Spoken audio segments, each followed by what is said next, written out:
couple of weeks ago, there was a much anticipated conversation with William Lane Craig and Jordan Peterson, hosted by Wycliffe College. And I made a few comments about that when it was up, and I wanted to make a few more now. I should preface this by saying William Lane Craig's style of apologetics and his mission is something that I know that a lot of people find interesting. I don't find it persuasive, and I hope in this video to talk about why I don't think it's persuasive, especially if I were an agnostic or an atheist, and to say why I think actually Peterson does quite well, and in a sense, even though he doesn't necessarily identify formally with the Christian community, that's perhaps the best way to say it, why I think he's having the effect he's having, and then what we can learn from CS Lewis. So let's first listen to a little bit of William Lane Craig. First, if God does not exist, there is no ultimate purpose of life. If death stands with open arms at the end of life's trail, then what is the goal of life? Is it all for nothing? Is there no reason for life? And what of the universe? Is it utterly pointless? If its destiny is a cold grave in the recesses of outer space, the answer must be yes. Now, I understand William Lane Craig's argument in this, so he's saying we can't have meaning in life without God because via God we get eternity. Now, what that means, that for William Lane Craig, implicit in his definition of meaning is eternal meaning.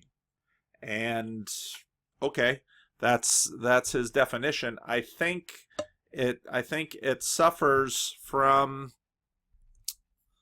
well, I think a lot of naturalists and atheists would listen to that and say, I don't buy it.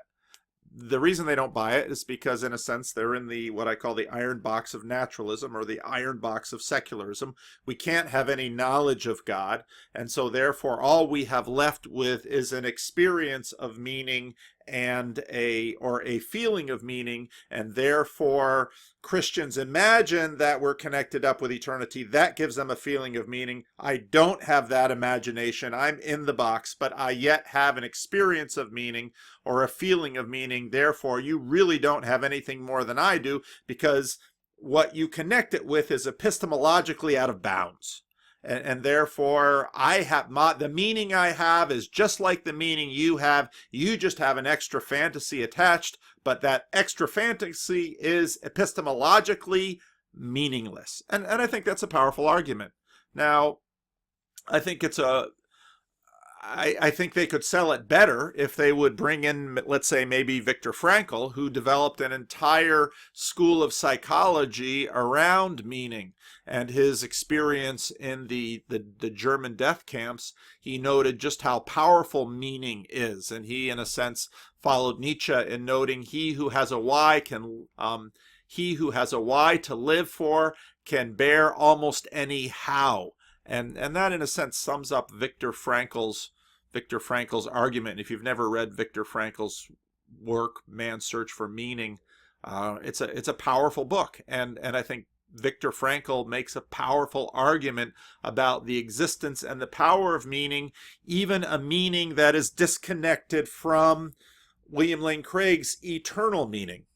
Now, Jordan Peterson, his entire Maps of Meaning course, I think, is an argument for a richer, fuller meaning. And if I were to summarize his course in one sentence, it would look like this: you are biologically equipped to experience meaning as an organism within a world where that experience corresponds to productive action. I'll read that again.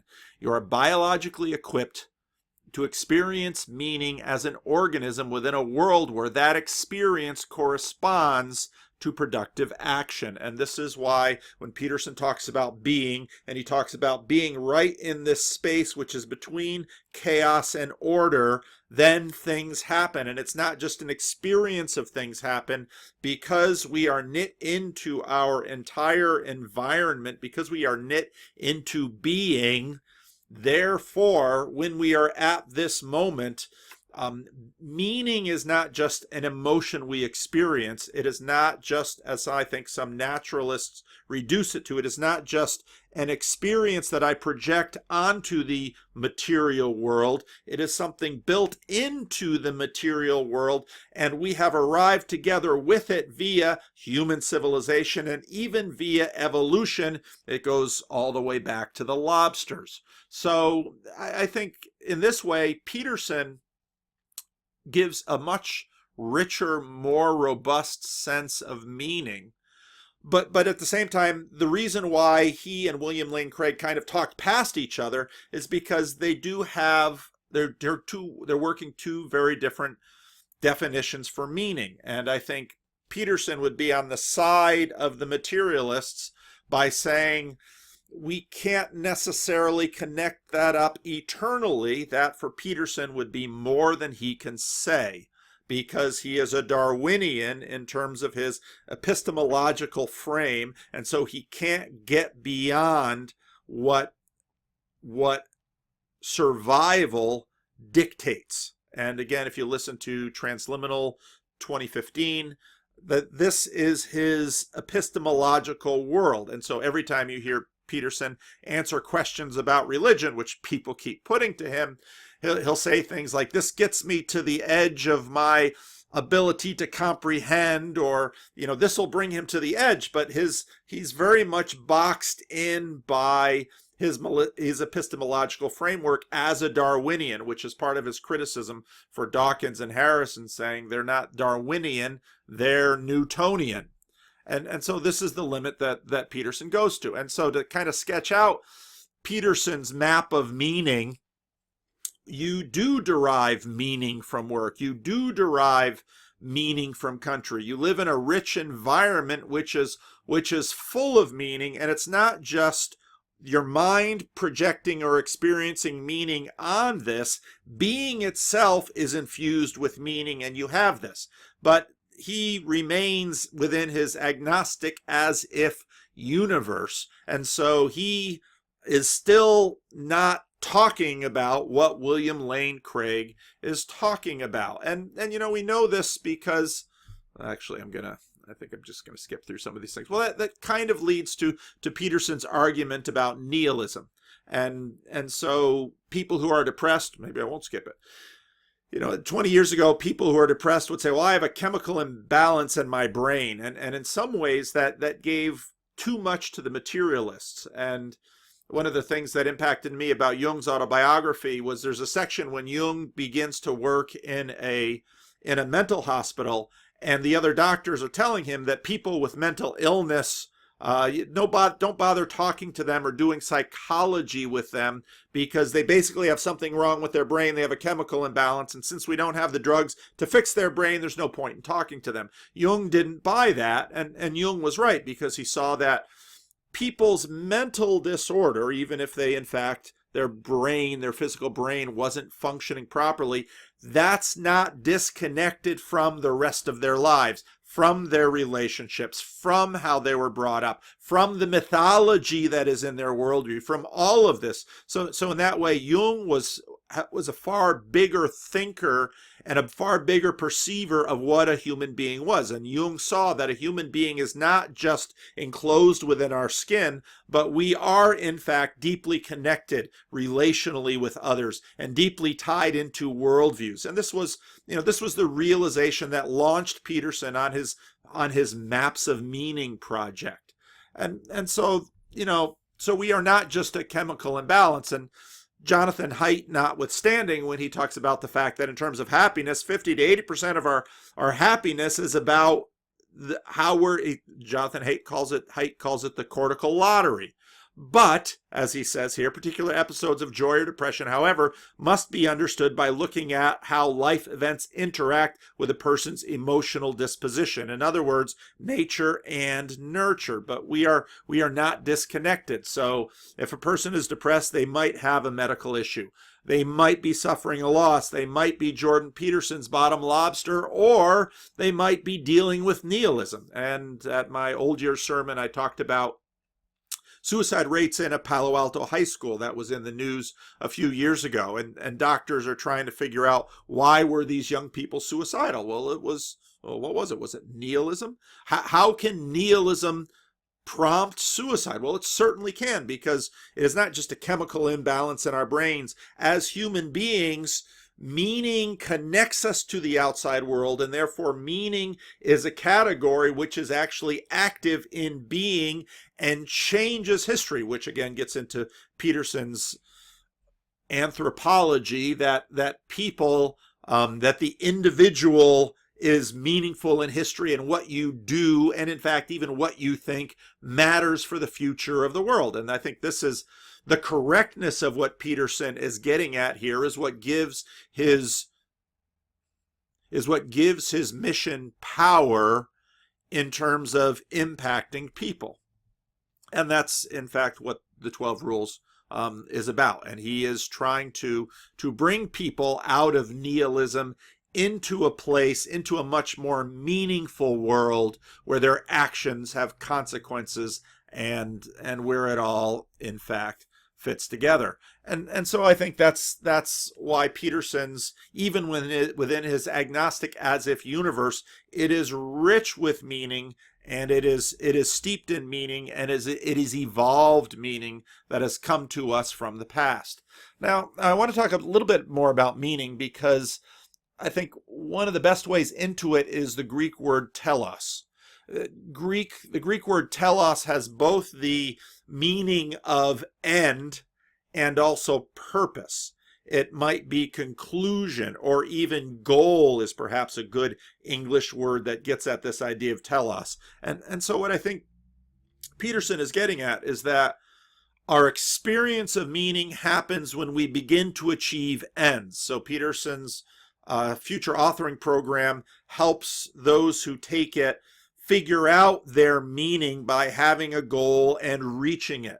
And in fact, this is a way to experience meaning. And as Peterson said, this isn't just a mental thing that we're projecting on the world. This is built into us from millions of years of evolution. And so it's not just inside of me, it's within my relationships, it's within the world as I perceive it, it's within what Peterson calls being. Now, we can get into an example of this. Might be the telos of cake. That cake has telos, or cake has meaning. Now, the meaning of a cake, you can see a cake in a bakery window and say, that's a beautiful cake. Well, you're beginning to get at some of its meaning through beauty. But probably if you want to fully exhaust the telos of cake, you have to eat it, because it's not just beauty, it's not just nutrition, it's also what I would say glory. If you ask me to summarize the meaning of life in one word, I will tell you glory. That is the meaning of life. And so the telos of cake, the meaning of cake is that we eat it.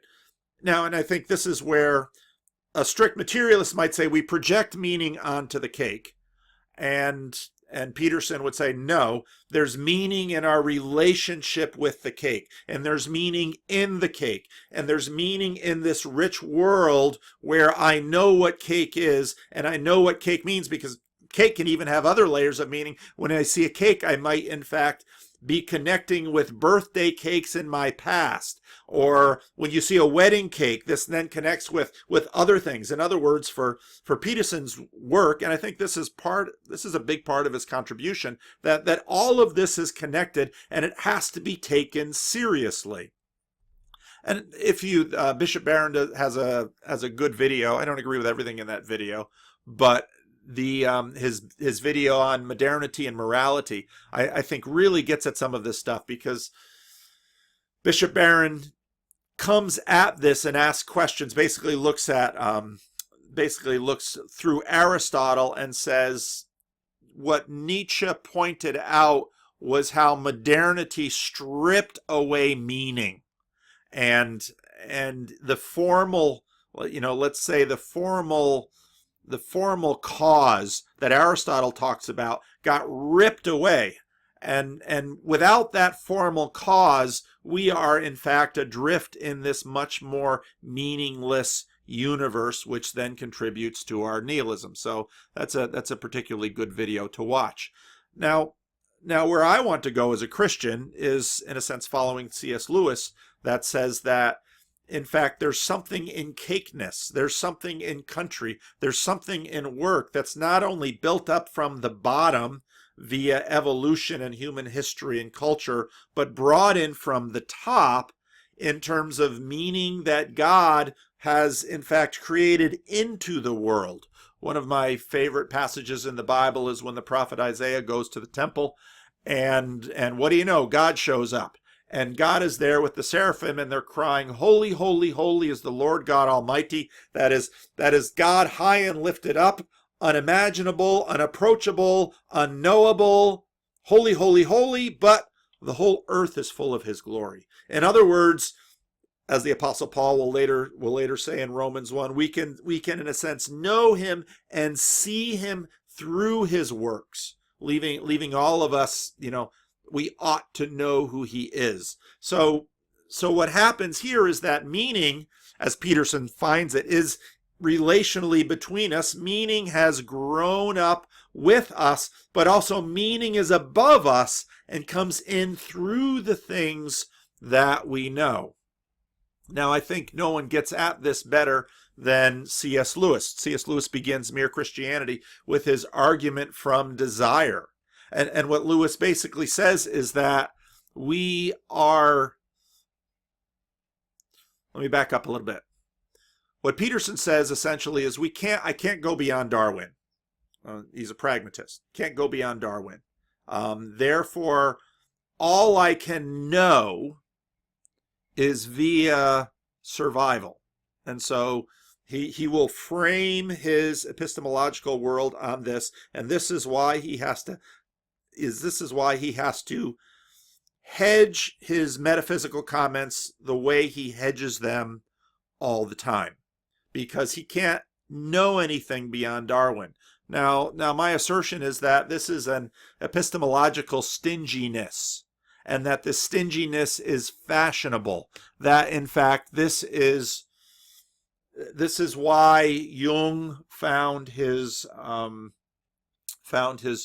colleagues in school embarrassed at the talk of ghosts. This is why C.S. Lewis begins Miracles with the talk of ghosts. This is why anything that is outside the iron box of secularism or the iron box of naturalism is something that we must not speak of in polite company, something we dare not talk about, because if we do talk in this way, we lose status. And this is a big part of the loss of status of Christianity, because if you open that door, you're opening that door to all kinds of different silliness, all kinds of different superstition. Now this is where, when you see Brett Weinstein and Jordan Peterson talking on Joe Rogan, this is where they rub up against each other. Peterson is a little bolder in saying, I'm willing to play with this.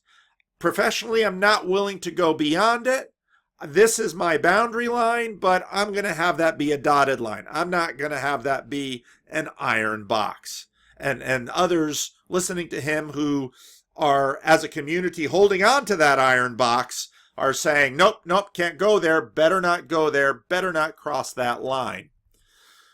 Well, how do we cross the line? Well, let's listen to a little bit of this interview, because I thought at the end of this interview, we start crossing this line. And I found this very interesting, because in a sense, the host here, who's a Dutch host, starts posing what is in a sense a cosmological argument. So let's listen to a little bit of this stuff. That drives this game that we're playing. Well, whatever that might be. Okay, well, that's a very archetypal idea. There is, like, one of the deepest mythological ideas is that, well, there's nature, and there's culture, and there's consciousness. Those are the three things. And consciousness, all three of those play a causal role. Or it's nature, culture, and consciousness. That's the individual in some sense. And it seems to me that that's as true as anything that can be said. And there's more to it. That's how you act in the world. Like, you act towards other people as if they're active mediators between order and chaos. And if you don't, they do not want to play with you. And I think, oh, that's interesting. So here we are in a situation where no one will play with you unless you treat them like they're the divine mediator of order and chaos. When people say, well, what do you mean by that? It's like, well, I act like you have free will. I act like your choices are important. I act like you're a responsible person or should be held responsible. No. And here Peterson he's knocking on the door. And what Peterson essentially says in many of his things is you have to get to the imago Dei. Now, Peterson is using different words. He calls it a divine spark sometimes. But if you lose the imago Dei, you lose Western civilization, and people demand to be treated like there's something, like they are little logos makers, that in Tolkien's words, they are little sub-creators, that there's something to them that is, now we're using divine, and actually this guy's going to get into some almost Neoplatonism in terms of where he goes with this. I act like you can learn from your mistakes, all of those things. And if I don't do that, then really you don't want to have anything to do with me. So now you might say, well, that's not proof. It's like, well, it depends on how you define proof. He's just creeping to that door. It's a kind of proof. So, well, it's definitely something you can observe in people. Right, exactly. Yeah. You can observe that they act as if that's true. It doesn't mean it's true. Yeah. But this is his as if universe. You can act as if it's true. It doesn't mean it's true. He can't say it's true because he's got that line of his Darwinianism that says, I can't epistemologically go beyond that point, but I can reach out as if. As if is in some ways the fig leaf that lets him sneak beyond it into church, wearing the fig leaf. certainly raises the suspicion that it might be true. Yeah. Raises the suspicion that it might be true. In a little bit, I'm going to play some of Alan Jacobs' book on CS Lewis, because this is what Tolkien pushes Lewis past. To that little bit about divinity and something that I heard you say before, there seems to be something going on right now with mankind, humankind. You can't quite put your finger on it. And I was always, when I listen to that, I always think like, well, it's sort of obvious what's going on if you look at mankind's history, like we're gaining complexity. Mm-hmm. That's what we do. I mean, if you look at the Neanderthals and where we are right now, what we're doing is we're gaining complexity. And that's because we are learning more about the world. And the more we learn about the world, the more we start to realize how incredibly elegant our cosmos and our universe is. We had an astronomer here, and he tells us about the fact that, for example, if the configuration of our universe, the rate at which helium converts to some other element was it's only the slightly less. Entropic principle. Then this entire existence would not exist. You and I would not be having this conversation right now. And if I think about stuff like that, it's all either it's a big set of occurrences and it's just luck, or if you look at everything, how everything fits together, my rational mind only goes like, this is almost too convenient. This is the fine-tuning argument. It's in a sense the contemporary cosmological argument that the way the universe is, that there's so many fine-tuning features that make this world just like it is. And this is why the multiverse was invented, to try to undercut this argument, even if there isn't any evidence for multiverses. But this is he's basically giving Peterson the cosmological argument. Now watch how Peterson responds to it. That it all works like this. And if you look at the board that we're playing at, that seems to be aiming at more complexity. So that's sort of the way I feel about that. How do you look at that? I like the idea of it it's like more sophistication in some sense, and Yeah. there is a drive towards that, or there is a movement towards that. People that the real, like what would you say, that sort of militant evolutionary biologists say, well, there's no aim in Darwinian evolution, and I understand what they mean, and I understand why they say it, and it's a powerful point for reasons we won't go into. But by the same token, life was a lot simpler than 3.5 billion years ago than it is now. There is this drive towards, and not at every level. There's still lots of single-celled organisms, right? So, but there's certainly part of the game has emerged and transformed itself at ever-increasing levels of neurological complexity, for example. Especially if you zoom in at the part that we just described as divine, the consciousness. So I don't know if dolphins can be considered. The part that's divine, if you look, this is Neoplatonism. The part that's divine. Truly conscious, I think they can. They don't seem to have that tendency, but us humans definitely do. And I think Well, I our think they're consciousness is conscious. in I it. don't know how self-conscious they are. They're somewhat self-conscious. Yeah, they I can think there's a recognize test. themselves in mirrors. Exactly. Yeah, but it's a pretty low level of self-consciousness to recognize yourself in a mirror. I mean, human beings have a delineated self-model of themselves that they're constantly updating. We're self-conscious in about 10 different dimensions. And some animals have the rudiments of that.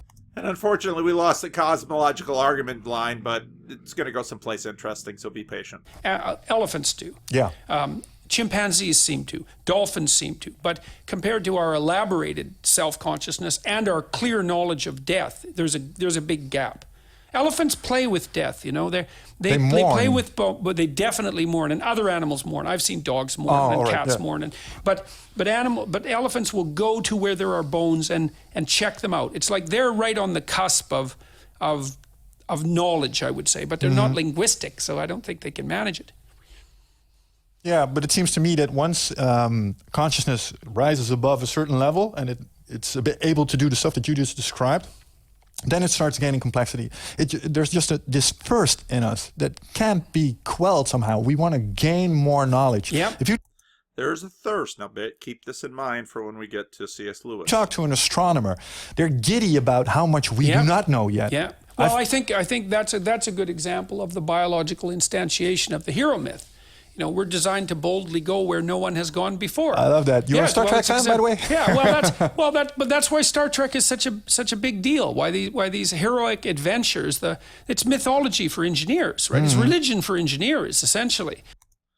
It's mythology for engineers. It's religion for engineers. And we are. There is a great adventure in going where you don't know and mastering the territory. Yeah.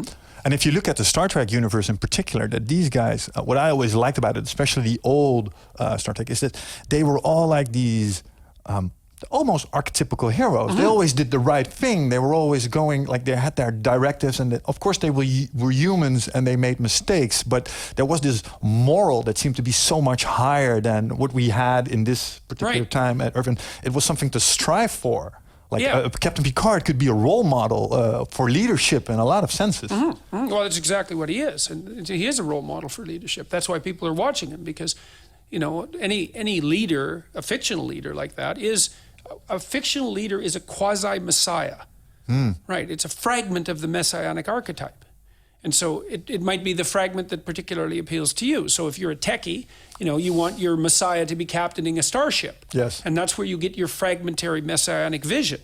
And it's important, it's vital. And you see that with Star Wars. You know, all these people, they say, well, I'm atheist to the core. Or you're a Star Wars fan. Oh, yes, I'm a great Star Wars fan. It's like, well, you know, those two statements don't go together. So, and it's obvious. I mean, with Star Wars, I mean, for example, the screenplay was specifically influenced by Joseph Campbell's work, who was, of course, a devotee of Jung and who studied archetypal patterns of behavior. It's not a hypothesis to say that geeky atheistic engineers get their religion through Star Wars. It's just a statement of fact. So, and we should pay attention to that, because those things, I'm not making fun of that, not in the least. I think these stories are so vital that it's good that you get them in whatever manner you can get them. But let's, and I'll go back to my fandom argument, that I mean, what is church?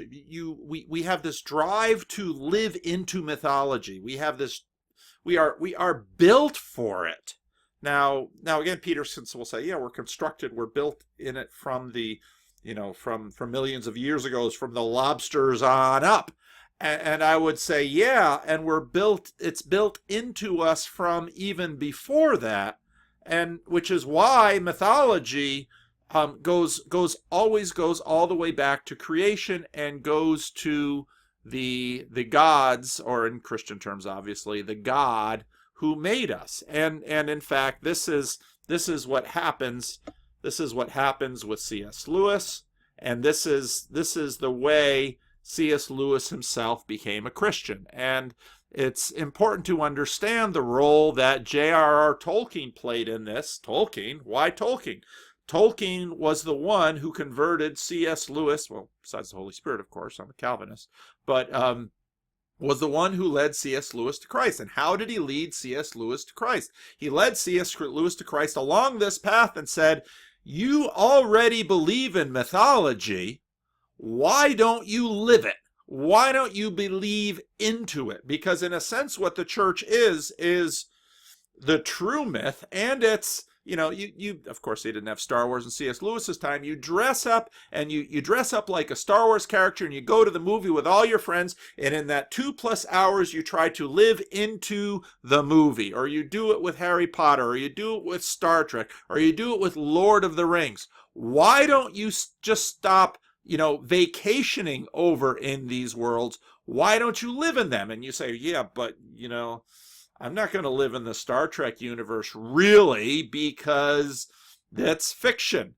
And that's where Tolkien has him and says, what if it isn't fiction? Because here's the thing about what we believe. We don't believe, this is where we get back to William Lane Craig and why I don't find his method of apologetics terribly convincing. I'm sure some do. I don't think he would have the visibility if he wasn't effective at all. But I don't think we believe because there's an argument. I think we believe because there's a desire, because we long for our worlds to fit in and fit together. At the end of C.S. Lewis's, C.S. Lewis did an essay called "Is Theology Poetry?" and at the end of that essay, he makes this famous quote where he basically says, I don't believe in I believe in Christianity because I believe in the sun. Now the point is, you don't look at the sun, but he says, I believe in it because I can see everything else because of it.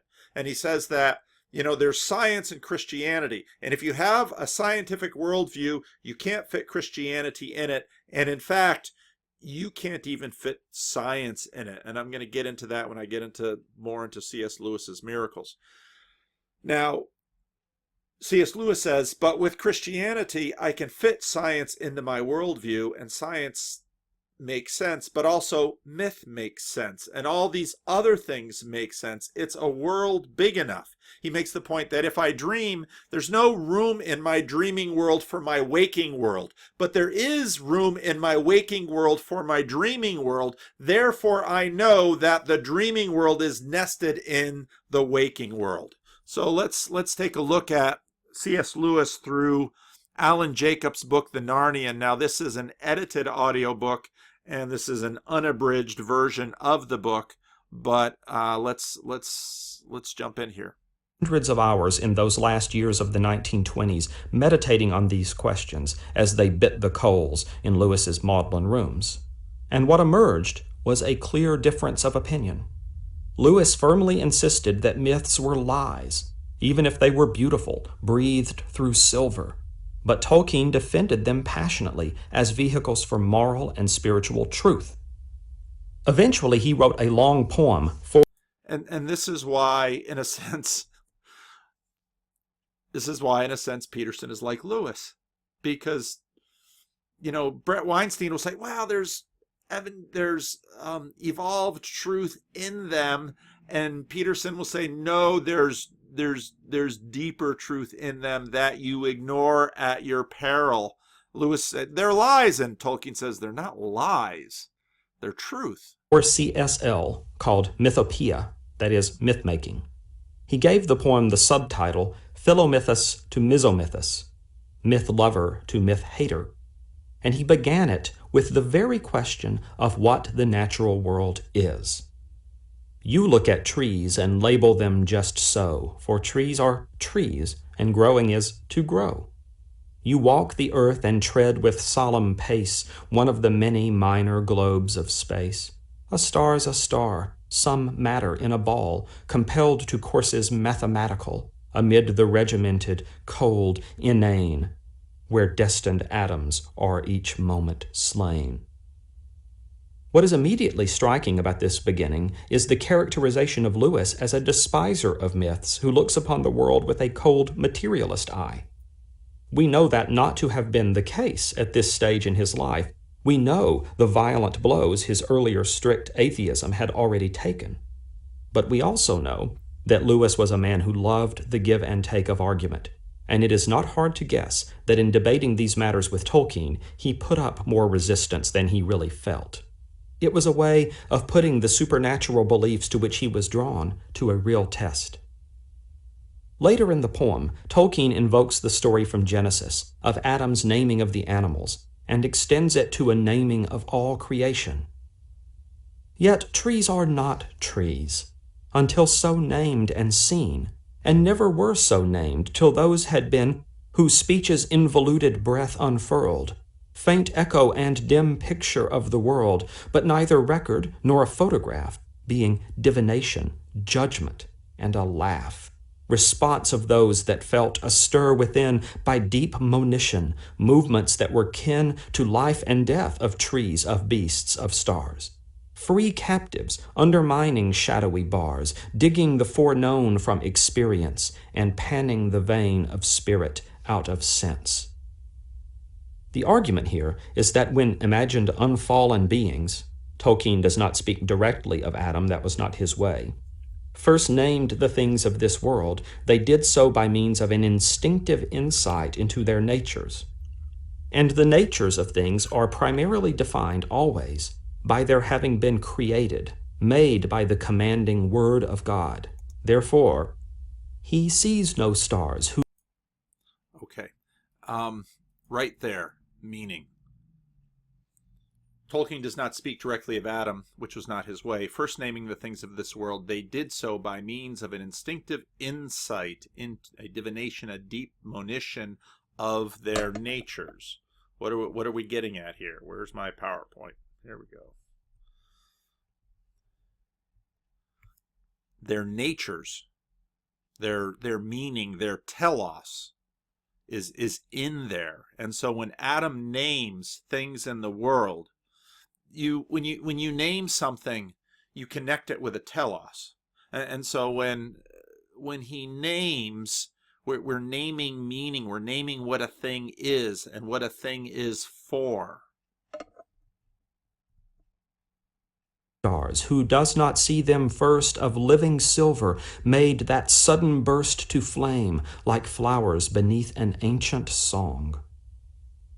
Tolkien is arguing here that anyone who, like Eustace, sees a star as a huge ball of flaming gas is not really seeing. To perceive the creation truly, we must move beyond knowing what stars are made of. And because we are fallen and finite creatures, this we can do only by image, metaphor, and myth. In other words, if we want to know the meaning of things, and not just, okay, in a materialist thing, the meaning I project onto it, or even in a Petersonian thing, the meaning that is kind of built in through the history of the world, but a meaning which is made by its maker, you need to access that through image, metaphor, and myth. To be sure, we lack the direct, immediate power of divination that Adam had.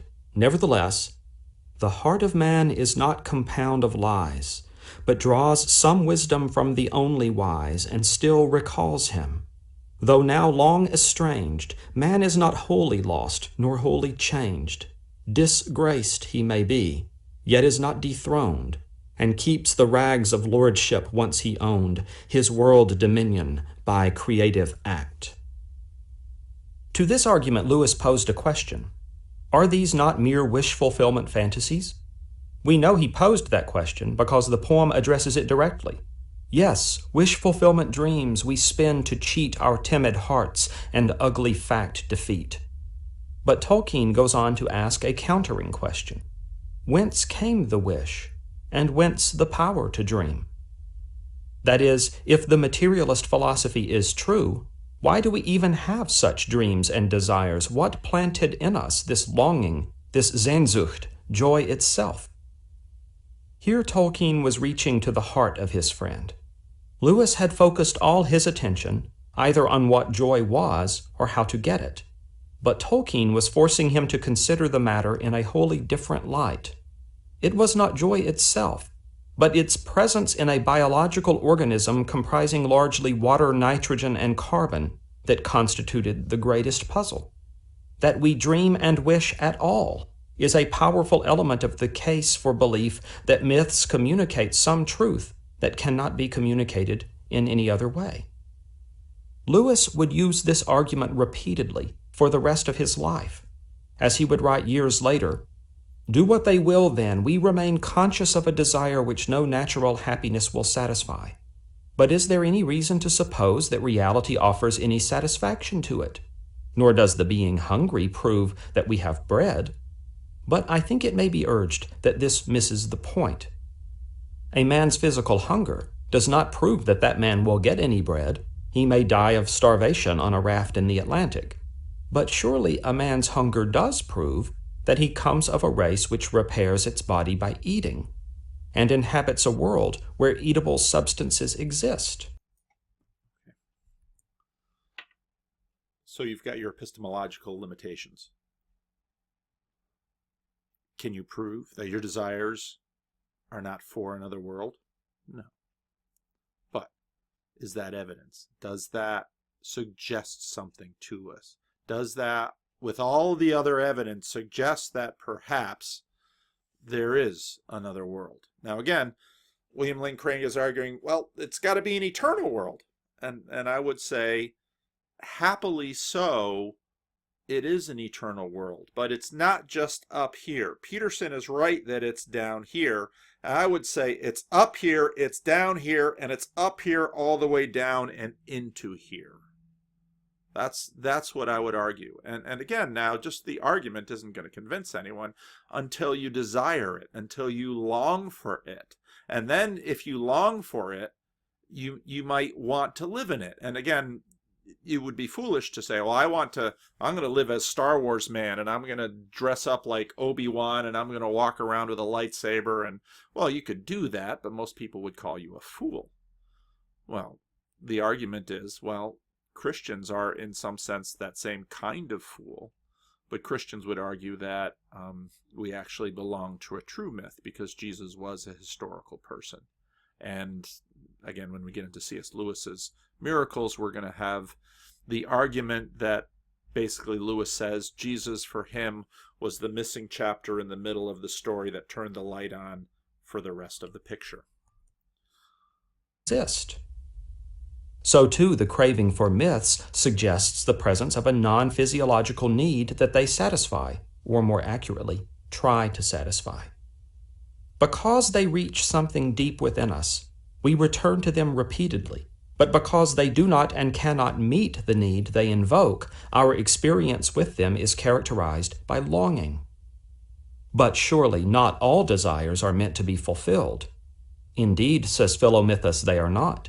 And he suggests to Misomythus that he knows, perhaps we all know, what is to be rejected as wishful thinking, and what is to be embraced as the courage to believe what we cannot see. Blessed are the men of Noah's race that build their little arks, though frail and poorly filled, and steer through winds contrary towards a wraith, a rumor of a harbor, guessed by faith. Blessed are the legend makers with their rhyme of things not found within recorded time. It is with these people that Philomythus casts his lot, and he encourages Misomythus to do the same. In the end, Tolkien does not offer certainty of reward for the voyagers and myth-makers, but rather faith and hope. In paradise, perchance, the eye may stray from gazing upon everlasting day to see the day illumined and renew from mirrored truth the likeness of the true. And he encourages Lewis to take the same chance he is taking, to count on the perchance. And Lewis did. For the rest of his life, he was a champion of the knowledge-giving power of myth, fantasy, fairy. And that's as far as we'll go. And so I think this lays it out. So William Lane Craig, he's saying, well, it's implicit in meaning is eternal. And I would say, in line with the ontological argument, the best meaning is eternal. Why would you hope for anything less? And you say, well, I see meaning down here. And yes, it's more than I project meaning onto the cake. There is meaning built into cakeness. And that meaning is built in from the ground up all the way up to now. And so Peterson's meaning is fuller than the mere materialist who projects. And I would say yes, but why stop short? Why stop short? Well, I have to stay within my box, because if I step out of my box, why? What will happen if you step out of your box? Well, I don't know. Oh, okay. Well, I can respect that. But there's a whole lot of people don't know much, but live you must. And so I would use, in a sense, the ontological argument and say, well, let's say the materialists are true. Well, then if the materialists are true, believe what you want. There's no I can find no actual ought. And I'm not going to necessarily just take John Locke at his word. And so I would say, why not believe in meaning that is eternal? Why not believe in meaning that is built into cake and built into love and built into this world? And why not believe that meaning can transcend this world and spill out into other worlds, and that when we name things that we can actually live into a true myth? And so for me, that's why I remain a Christian, and why meaning, we can know meaning. We can know meaning in life. And you might say, well, I'm going to play John Locke's game and I'm going to have you prove it to me. And I'll say, well, people believe all sorts of things, and you know what? They don't ask for a license. They don't apply to the state for their being or for their meaning. People believe all kinds of stuff. Well, this is what I'll believe. And you might say, well, justify it to me. Well, I can't prove it to you. I can tell you why I believe, and you yourself is going to be the judge as to whether my belief system is compelling, or perhaps more important, if my belief system is attractive. And if, in fact, as Lewis talks about at the end of Is Theology Poetry, and if I can find a copy of that online, I'll put the link to it in here. Finally, what's the waking world and what's the dreaming world? There is room in the waking world for the dreaming world. There is not room in the dreaming world for the waking world. And so I would argue, within the world of myth, let's get into the picture. Within the world of myth, there is room for science. And now when we get into miracles and a little bit into Alvin Plantinga, Plantinga's going to make, as a philosopher, is going to make the argument there's some real issues if you limit yourself to the science world in terms of truth knowing. That will, in a sense, be the heart of Lewis's argument too. And so Lewis says, opt for the bigger world because your smaller worlds can fit into them. And that's, I wish C.S. Lewis was with William Lane Craig and Jordan Peterson in their talk about meaning, because I think that's what Lewis would have said.